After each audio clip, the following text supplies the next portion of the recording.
حضور اکرم صلی اللہ علیہ وآلہ وسلم کا ارشاد ہے،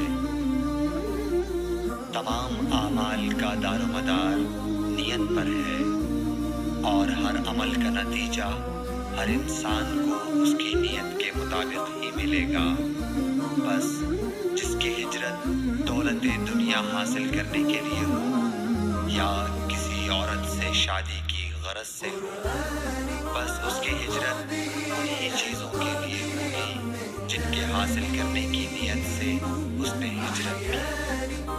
صحیح بخاری حدیث نمبر 1۔ كم كانت الدنيا تضيق بوسعها فتلوته ورأيته بابا لخير جناني قرآني